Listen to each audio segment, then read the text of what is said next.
Sarah Martinez looked like any tired passenger in seat 7C, desperately needing sleep after 36 hours awake. Nobody knew she was an Air Force pilot with 8,000 flight hours. When the plane's computers failed and the captain's desperate voice asked, "Can anyone fly this plane?" her real identity emerged. Before you watch full story, comment below from which country are you watching. Don't forget to subscribe for more amazing stories. Sarah Martinez settled into seat 7C with a weary sigh, wedging her small navy blue backpack under the seat in front of her. The middle seat, every frequent traveler's nightmare, but after 36 hours without proper sleep, she was too exhausted to care. At 35 years old, with dark circles under her hazel eyes and wearing faded jeans paired with a simple gray sweater, she looked like any other business traveler desperate for rest. To her left sat a businessman in an expensive charcoal suit, fingers dancing across his laptop. To her right, an elderly woman with silver hair arranged her knitting supplies. Neither gave Sarah more than a cursory glance as she buckled her seatbelt and immediately closed her eyes. "Long day?" the businessman asked politely.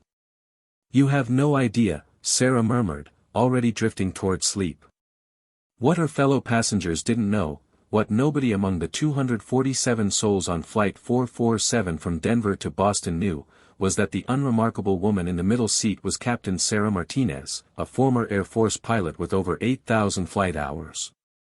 Her experience included combat missions, emergency landings, and flight situations so challenging they became case studies in aviation training programs. But today, she was just another passenger. And more than anything, she desperately needed sleep. Flight attendant Monica Chen moved through the cabin with practiced grace, demonstrating safety procedures to passengers who mostly ignored her in favor of their phones and tablets. She noticed Sarah already dozing in 7C and smiled sympathetically. "Poor thing," Monica whispered to her colleague. "Probably worked a double shift somewhere. Look at those dark circles. Should we wake her for the safety demonstration?" "No, let her rest. She looks like she needs it." The Boeing 737-800 lifted smoothly from Denver International Airport at precisely 8:47 a.m.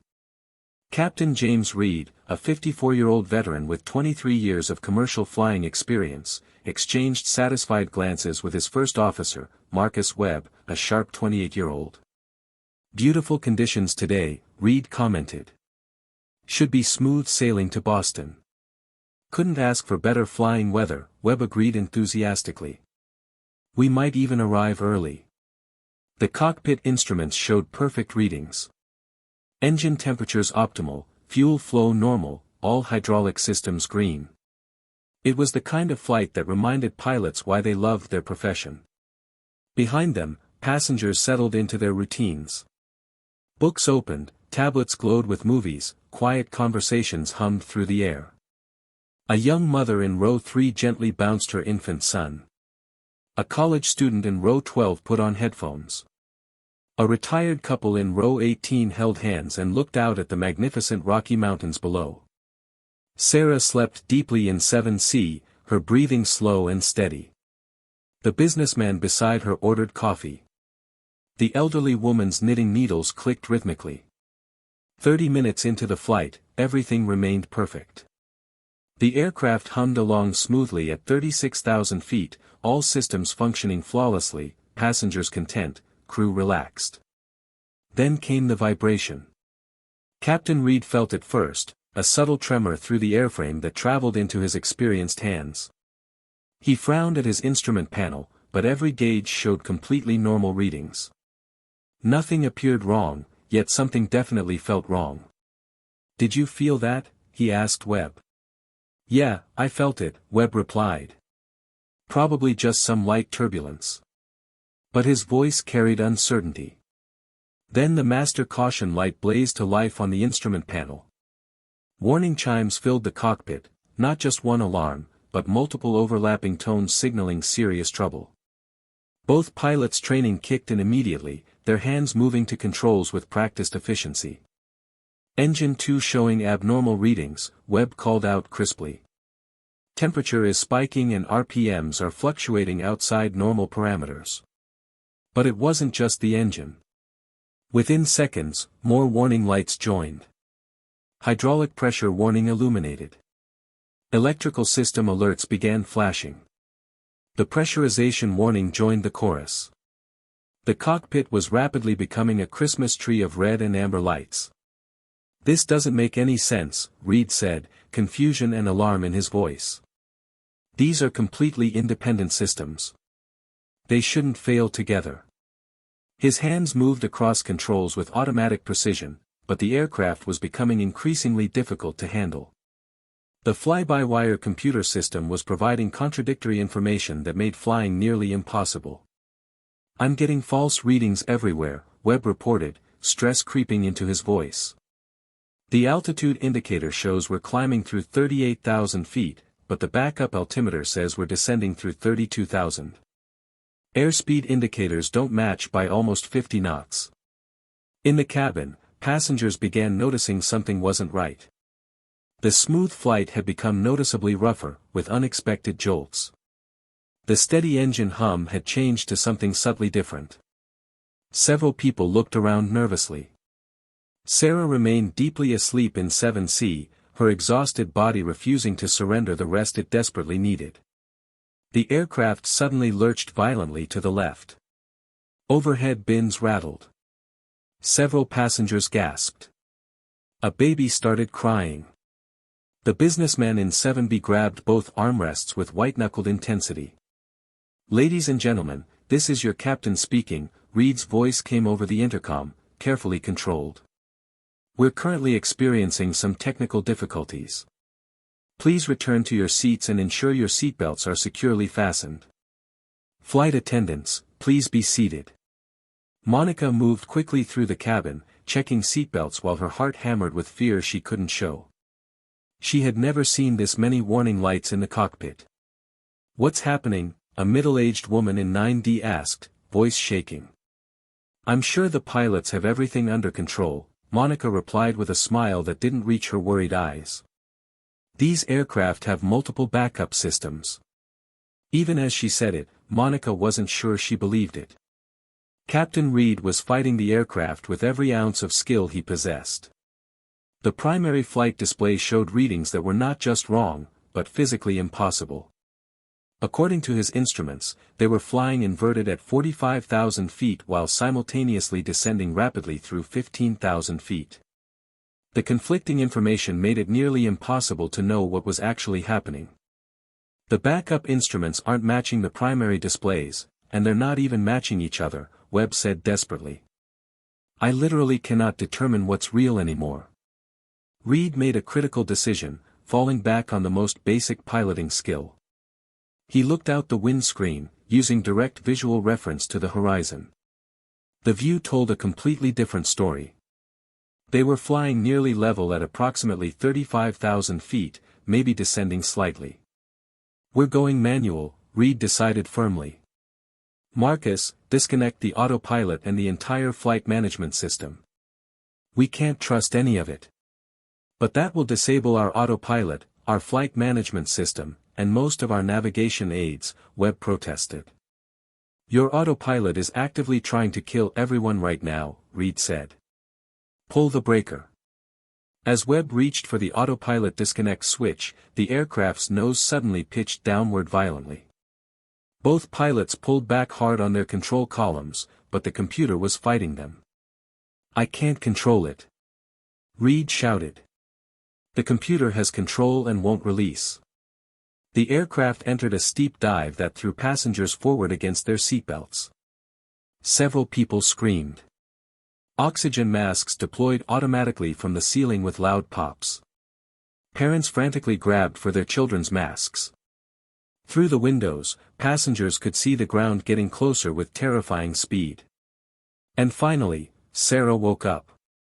Her eyes snapped open with instant alertness that comes from years of military training. Her pilot's mind immediately processed multiple inputs: the aircraft's nose-down attitude visible through the window, the distinctive sound of engines at unusual power settings, the screaming passengers, the deployed oxygen masks. Through her window, she could see the ground approaching at approximately 3,000 feet per minute, a descent rate that would become fatal very quickly if not corrected. Then she heard Captain Reed's voice over the intercom, and for the first time in her career, she heard complete desperation in a pilot's voice. "Ladies and gentlemen, this is an emergency. Our flight computers have malfunctioned and I'm losing control of the aircraft. If there is anyone on board with any pilot training, any kind at all, please identify yourself to the flight attendants immediately. We need help now." The cabin fell into shocked silence. Passengers looked at each other with wide, frightened eyes. Sarah's mind raced through her options in a heartbeat. She was off duty, technically just a passenger. She could stay in her seat. But she also had more emergency flying experience than most commercial pilots would see in their entire careers. The aircraft shuddered violently, and Sarah made her decision. She unbuckled and stood up with sudden authority. "I'm Captain Sarah Martinez, United States Air Force Reserve, commercial rated with type certification on this aircraft," she announced clearly. "I have over 8,000 flight hours including extensive emergency experience. Tell your captain I'm coming forward." The businessman in 7B stared at her with his mouth open. "You're a pilot? You're an actual pilot?" "Fighter jets, cargo planes, and commercial aircraft," Sarah replied, already moving toward the front. "I've handled situations worse than this. Your crew needs help, and I can provide it." Monica appeared beside her, relief flooding her face. "Thank God. Thank God you're here." As they moved through the cabin, passengers watched with hope and disbelief. The tired woman from 7C who had seemed like just another exhausted traveler was actually qualified to help save their lives. At the cockpit door, Monica knocked urgently. "Captain Reed, we have a pilot passenger coming forward." The door opened immediately, revealing Reed's sweat-covered face.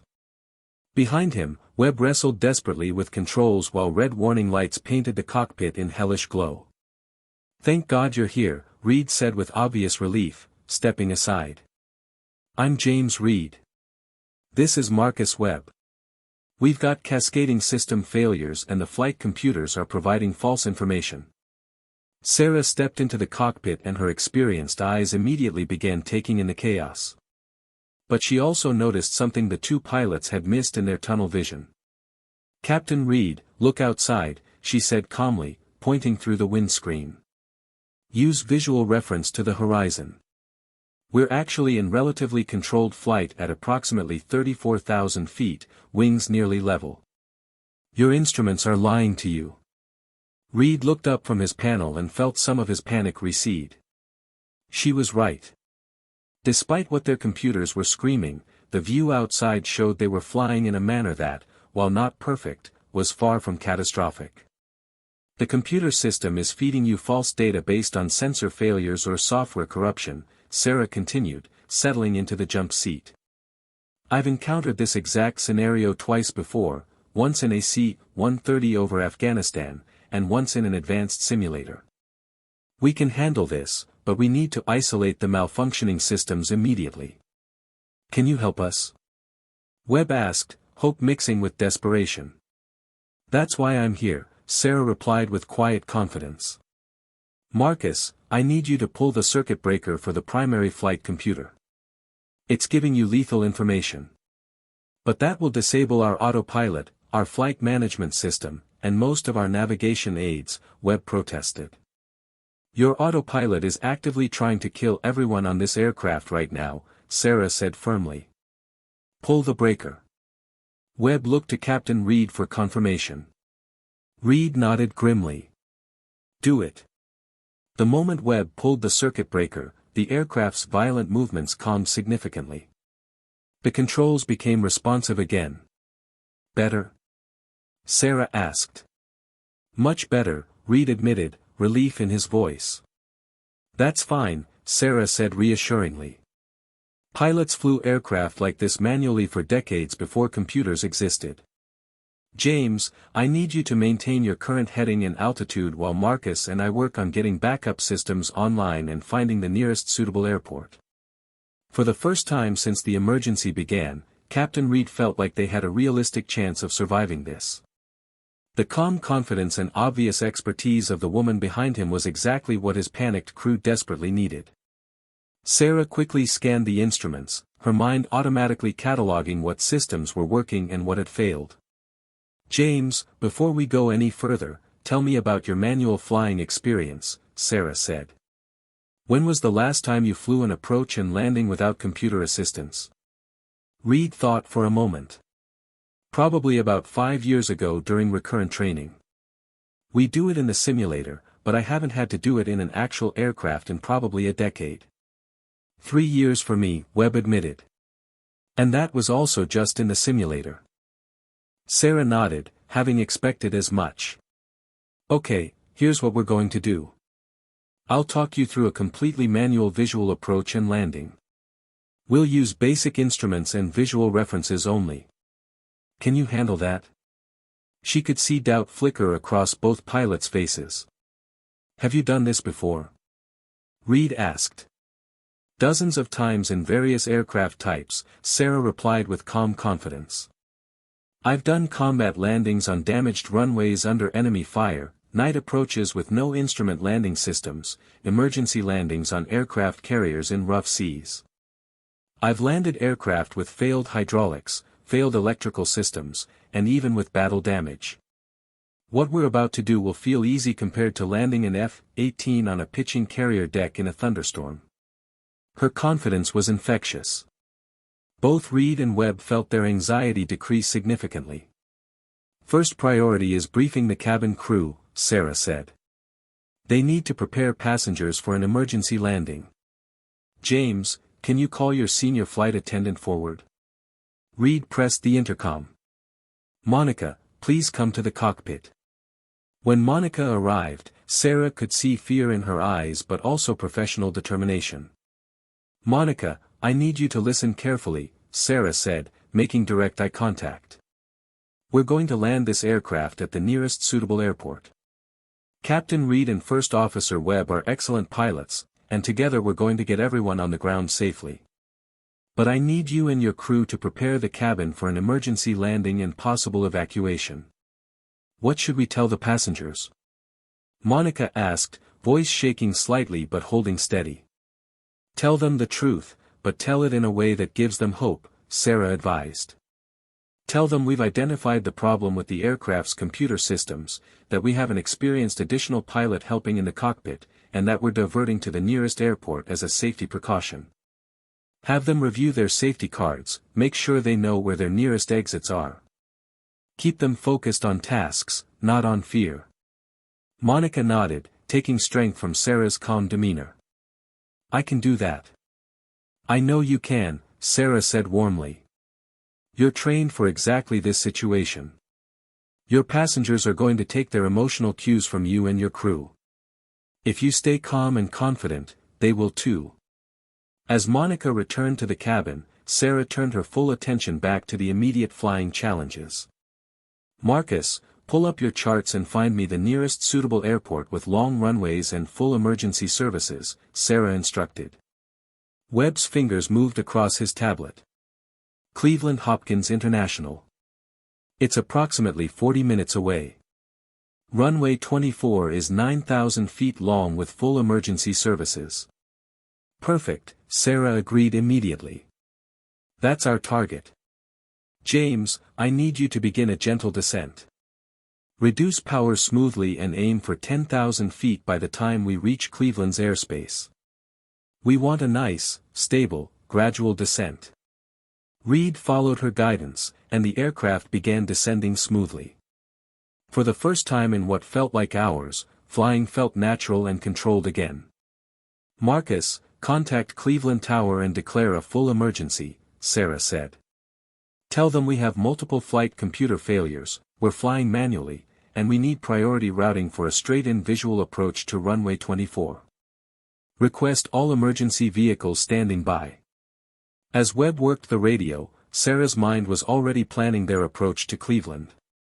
"Cleveland Tower, this is United 447, declaring emergency," Webb transmitted clearly. "We have multiple flight computer system failures and are requesting priority handling and straight-in approach to runway 24. United 447, Cleveland Tower, Roger, your emergency, came the immediate response. Squawk 7700. Emergency vehicles are being alerted. You are cleared. Direct Cleveland, expect straight-in visual approach runway 24. Current weather, winds 280 at 15, visibility 10 miles, scattered clouds at 3,000 feet. Perfect conditions for a visual approach, Sarah said with satisfaction. As they continued their descent, Sarah noticed something troubling on the fuel gauges. The emergency had caused fuel consumption to increase significantly above normal rates. James, our fuel situation is tighter than I'd like, Sarah said calmly but seriously. I need you to lean the mixture as much as possible without compromising safety. We'll make it to Cleveland with reserves, but not with much margin for error. Reed carefully adjusted the fuel mixture controls, walking the fine line between fuel conservation and maintaining enough power for safe flight. 20 minutes later, Cleveland's airport came into view through the windscreen, the runways visible as long gray strips against the green landscape. Sarah felt the familiar surge of adrenaline that comes before the critical phase of any flight. This was where everything came together, where skill and experience either saved lives or failed to. Okay, gentlemen, this is where things get interesting, Sarah announced, her voice carrying both confidence and appropriate seriousness. James, you're going to hand-fly this entire approach and landing with no computer assistance. Marcus, you're going to call out our altitude, airspeed, and sink rate every 10 seconds. I'm going to be your eyes and ears, watching everything and making sure we stay on profile. We're going to work together as a team, and we're going to get everyone on the ground safely. The next 15 minutes would determine whether 247 people survived or perished. Cleveland Tower, United 447 has the airport in sight, requesting clearance for visual approach runway 24, web transmitted. United 447, cleared visual approach runway 24, wind 280 at 15, altimeter 30.12. Emergency equipment is standing by. Sarah could see the runway clearly now, lined up almost perfectly with their current flight path. James, start reducing power gradually and lower the landing gear, Sarah instructed in a calm voice. We want to be fully configured early so we have plenty of time to make sure everything is stable. Reed reduced power smoothly and selected landing gear down. They felt the familiar rumble and slight drag as the wheels extended and locked into position. Gear is down and locked, 3 green, Webb confirmed. Good, Sarah acknowledged. Marcus, give me flaps 15 degrees. Webb moved the flap lever, and they felt the aircraft slow and the nose pitch up slightly. Flaps 15, speed is 180 knots, Webb called out. Perfect, Sarah said, watching the approach angle carefully. We're going to fly this approach at 160 knots until we reach the outer marker, then slow to final approach speed of 145 knots. James, I need you to focus on keeping us stabilized, constant airspeed, constant descent rate, runway centered in the windscreen. Reed's hands moved smoothly on the controls. Without the computer's flight director, he was relying purely on visual references and his own judgment. It was more challenging, but also strangely satisfying. Looking good, Sarah encouraged. Airspeed is steady, descent rate is about 700 feet per minute, which is perfect. Marcus, call out altitude and airspeed. 5,000 feet, 165 knots, Webb called out clearly. The runway was growing steadily larger in their windscreen.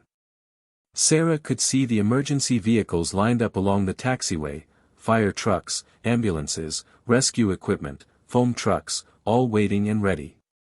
4,000 feet, 162 knots, Webb called. James, give me flaps 30, Sarah instructed. Reed moved the flap lever to the next position. Flaps 30, speed decreasing through 155, Webb reported. Reduce power slightly and let us slow to 145 knots, Sarah said. That's going to be our final approach speed. 3,000 feet, 150 knots, Webb called. They were now less than 3 miles from the runway threshold. Sarah scanned the instruments, the runway ahead, and the aircraft's attitude, processing dozens of inputs simultaneously. 2,000 feet, 145 knots, Webb called. Perfect stabilization, Sarah said with approval. James, you're flying this beautifully. Maintain exactly what you're doing. Marcus, give me full flaps. Webb moved the flap lever to its maximum position. Full flaps, speed is 145 knots, Webb confirmed. 1,000 feet, 145 knots, sync rate 700 feet per minute, Webb called out. This was the critical phase. They were now less than 1 minute from touchdown. Looking excellent, Sarah said calmly. James, you see that white poppy light system on the left side of the runway? I see it, Reed confirmed. You want to see 2 white lights and 2 red lights. That shows you're on the perfect glide path. Right now you're showing 3 white and 1 red, which means you're slightly high. Reduce power just a touch. Reed reduced power slightly, and the lights shifted to 2 white and 2 red. Perfect, Sarah said. Hold exactly that. 500 feet, 145 knots, sync rate 650, Webb called. They crossed over the runway threshold fence at exactly 50 feet above the ground, right on target. Reed eased back very slightly on the power. 400 feet, 145 knots, Webb called. Sarah watched the runway rushing up to meet them. This was always the most critical moment. 300 feet, 143 knots, Webb called. A little more power, James, Sarah said calmly. Don't let the speed decay too much. Reed added a touch of power. 200 feet, 145 knots, Webb called. Perfect, Sarah said. Now start easing the power back. Let her settle. Reed's hands moved smoothly, gradually reducing power while simultaneously starting to raise the nose slightly. 100 feet, 143 knots, Webb called. Keep the nose coming up, James, Sarah coached. Nice and smooth. 50 feet, 140 knots, Webb called. They were now in the final few seconds. Everything happened in slow motion. 30 feet, bring the nose up more, Sarah instructed. Reed pulled back smoothly on the control column. 20 feet, looking good, Sarah said. 10 feet, Webb called. Reed held the nose up as the aircraft settled toward the runway. The main landing gear touched down first with a gentle chirp of tires on concrete, then the nose gear settled smoothly a second later. Beautiful landing, James. Sarah said with genuine admiration and relief. That was textbook perfect. As the aircraft rolled down the runway, Reed deployed the thrust reversers and applied the brakes smoothly. They decelerated steadily until they were rolling at taxi speed. United 447, Cleveland Tower, excellent job. Emergency vehicles will escort you to the gate. Welcome to Cleveland. The cabin erupted in spontaneous, thunderous applause. Passengers were crying, hugging each other, laughing with the giddy relief of people who had believed they were going to die and had instead survived. Parents held their children close. Strangers embraced. The elderly woman from 7C was openly weeping tears of joy. Captain Reed turned in his seat to look at Sarah, his eyes shining with emotion. I don't even know how to begin thanking you. You saved all our lives. Sarah smiled warmly, feeling the exhaustion return now that the adrenaline was fading. You're giving me too much credit, James. You and Marcus did the actual flying. I just provided some guidance and an extra set of experienced eyes. You two are excellent pilots, and you proved that today by keeping your heads and working as a team. But you knew exactly what to do, Webb interjected. You diagnosed the problem immediately, knew which systems to shut down, and talked us through that landing like it was a routine training exercise. That's just experience talking, Sarah replied modestly. I've been in enough emergencies to recognize the patterns. As the aircraft taxied slowly toward the gate with an escort of emergency vehicles, passengers began to unbuckle despite the flight attendant's instructions to remain seated. People wanted to move, to physically confirm that they were alive and safe on the ground. The businessman from 7B made his way forward until he reached Sarah. His face showed amazement, gratitude, and lingering disbelief. "I cannot believe you're a pilot," he said, shaking his head. "You just seemed so ordinary. Just another tired passenger trying to catch some sleep." Sarah laughed. "That's exactly the point. We're just regular people who happen to have specialized training and skills. Pilots, doctors, engineers, teachers, we all look like everyone else when we're not at work. Today I just happen to have the specific skills needed for this particular emergency." "But how do you stay so calm?" the businessman asked. "Everyone else was panicking, and you just walked up there like you were going to a business meeting." "Training and experience," Sarah explained. "When you've been through enough emergencies, your brain learns to shut off the panic response and focus on problem solving instead. It's not about being brave or fearless. Trust me, I was scared too. But fear doesn't help solve problems, so you learn to acknowledge it and then set it aside." The elderly woman from 7C approached with tears still streaming down her face. Without saying a word, she wrapped Sarah in a tight embrace. "Thank you," she whispered. "Thank you for saving us. I have 3 grandchildren I thought I would never see again." Sarah returned the embrace gently. "You're very welcome. I'm so glad we could get everyone down safely. Go see those grandchildren and give them extra hugs." As passengers finally began evacuating through the jet bridge, Captain Reed, First Officer Webb, and Sarah remained in the cockpit, completing post-flight procedures and preparing for the inevitable investigation. "The NTSB is going to want to interview all of us extensively," Reed said, making notes in the aircraft's logbook. "This kind of cascading computer failure is extremely rare." "I'll make myself available for whatever they need," Sarah assured him. "And I'll write up a detailed report of everything I observed and every action we took." Monica appeared at the cockpit door, her professional composure finally cracking. She had held herself together perfectly throughout the crisis, but now tears were flowing freely. "I just wanted to thank you," she said to Sarah, voice breaking with emotion. "All of you. You saved my life and the lives of every person on this aircraft. You did an incredible job keeping the passengers calm," Sarah told her sincerely.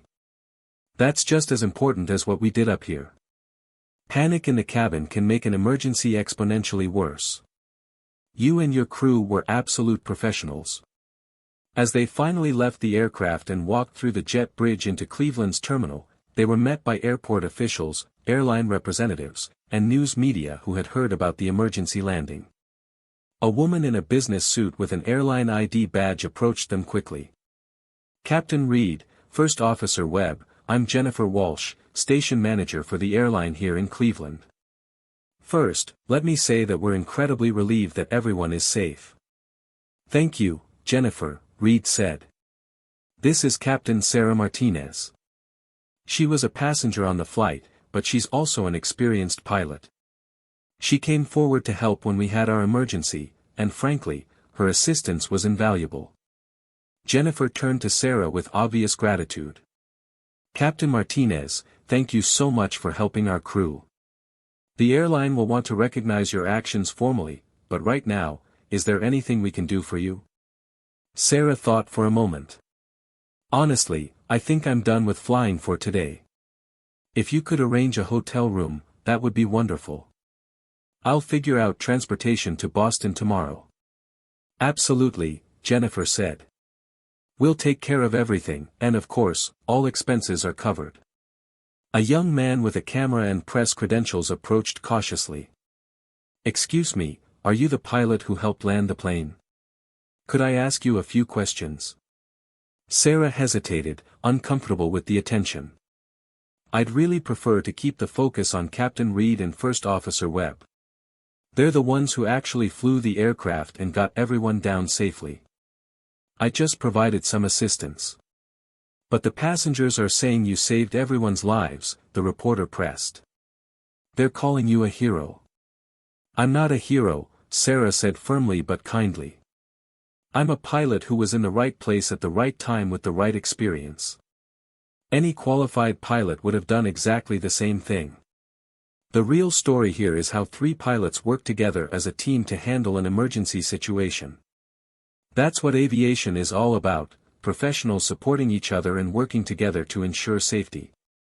By early evening, Sarah was finally alone in her hotel room, processing everything that had happened. She had boarded a flight that morning as nothing more than an exhausted passenger. She was ending the day having helped save 247 lives in one of the most challenging aviation emergencies she had ever experienced. Her phone buzzed with text messages. Her family had seen the news reports and were frantically checking that she was okay. Friends from her Air Force days were sending congratulatory messages. Her airline employer had left a voicemail expressing their pride. But more than anything, Sarah felt profound gratitude. Gratitude that she had been on that flight with the experience needed to help. Gratitude that Captain Reed had been humble enough to ask for assistance. Gratitude that First Officer Webb had been able to work as part of the team. Gratitude that the aircraft, despite its computer failures, had remained physically flyable. She thought about all the small decisions and circumstances that had led to this moment. If she had chosen a different flight, if she had been seated somewhere else, if she had been sleeping too deeply to wake up, if she hadn't had that specific emergency training, any of those factors could have changed the outcome dramatically. There was a knock at her door. When she opened it, she found Captain Reed and First Officer Webb standing in the hallway. "We hope we're not intruding," Reed said. "But we wanted to properly thank you without all the officials and reporters around. Marcus and I are heading to the hotel restaurant for dinner, and we'd be honored if you'd join us." Sarah smiled warmly. "I'd like that very much." Over dinner, the 3 pilots talked about the day's events, analyzing what had happened and what they might have done differently. They discussed the technical aspects of the computer failure, the decision-making process, and the challenges of manual flying in modern aircraft. "You know what strikes me most about today?" Webb said thoughtfully. "How much we've come to depend on computers and automation. I'm a good pilot, I know I am. But today really drove home how much those skills can atrophy when you're not using them regularly." "That's something the entire industry needs to think about," Reed agreed. "We train for these situations in simulators, but when was the last time any of us flew an entire flight manually in actual aircraft?" "It's a difficult balance," Sarah acknowledged. "Technology is wonderful and has made aviation incredibly safe. But pilots still need to be pilots. We need to maintain the fundamental skills of aircraft control regardless of how automated our aircraft become. The computers are tools to help us, not replacements for skill and judgment." They talked for nearly 2 hours, the conversation ranging from technical aviation topics to broader discussions about life, career choices, and the unexpected moments that define us. Over the following weeks, the story of Flight 447 spread across news and social media. The narrative of an off-duty pilot who was sleeping in a middle seat and woke up to help save a flight captured people's imaginations. It was a story about ordinary people with extraordinary skills, about being prepared for unexpected moments. Sarah gave a few interviews, mainly because the airline and NTSB felt it was important for public confidence in aviation safety, but she consistently tried to redirect attention to the crew and to the broader lessons about aviation safety and teamwork. In one network news interview, Sarah articulated what she felt was important. "The lesson here isn't that passengers should hope there's an off-duty pilot on their flight. The lesson is that there are thousands of highly trained professionals, pilots, mechanics, air traffic controllers, safety inspectors, all working together every single day to make air travel as safe as humanly possible." What happened on Flight 447 was unusual, but the response was exactly what aviation training prepares people for: identify the problem, work together as a team, use all available resources, and focus on the safe outcome.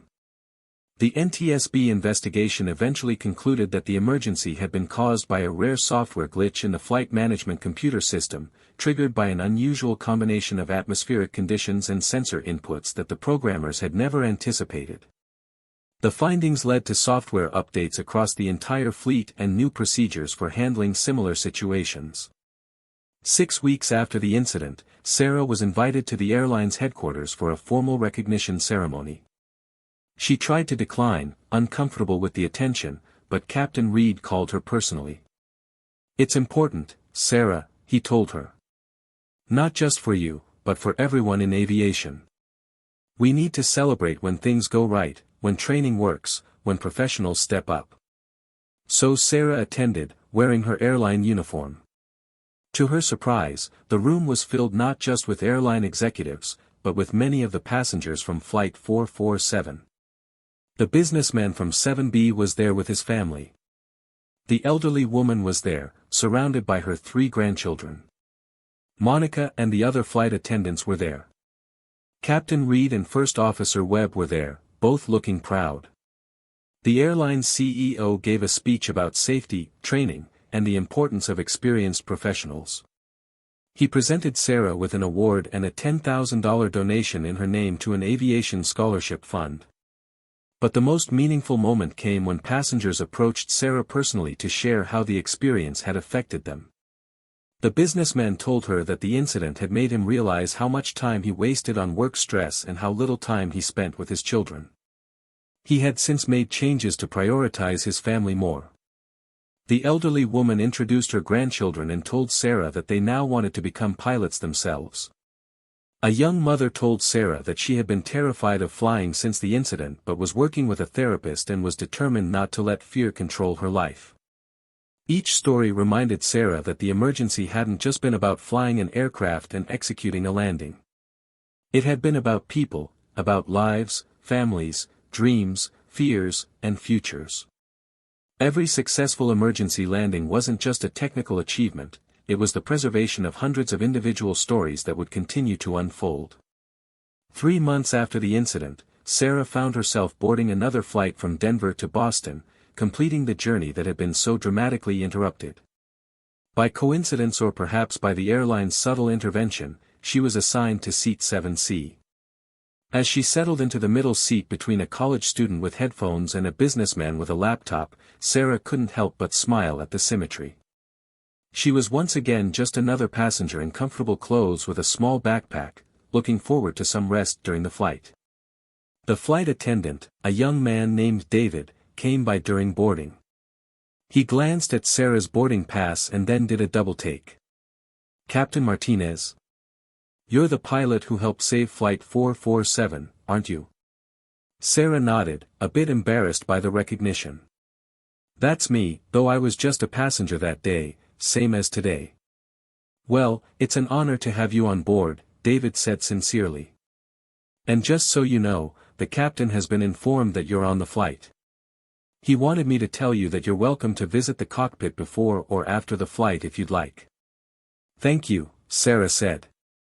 "I might take him up on that after we land." As the aircraft pushed back from the gate and began taxiing for takeoff, Sarah closed her eyes and felt the familiar sensations of flight preparation. The engine spooled up, the aircraft accelerated down the runway, and smoothly lifted into the Colorado sky. This time, there were no emergencies. No warning lights, no desperate calls for help, no need for her skills and experience. It was simply a routine flight, one of thousands that would happen that day without incident. And that, Sarah thought as she drifted off to sleep, was exactly how it should be. Most of the time, the tired passenger in 7C would remain nothing more than a tired passenger in 7C. Most of the time, pilots would never need to face the kind of emergency that had occurred on Flight 447. Most of the time, the extensive training, experience, and expertise that professionals carried with them would never be called upon. But when those rare moments arrived, when systems failed, when circumstances conspired, when desperate voices called out for help, it mattered that people like Sarah Martinez existed. It mattered that there were professionals who had trained for situations they hoped never to face. It mattered that ordinary-looking people in middle seats sometimes carried extraordinary capabilities. As the aircraft climbed through the clouds toward cruising altitude, Sarah slept peacefully, secure in the knowledge that she had been where she needed to be when she needed to be there. And if the captain's voice ever came over the intercom asking, "Can anyone fly this plane?" she would be ready to answer once again. But for now, she was simply a passenger in 7C, grateful for a smooth flight and a chance to rest.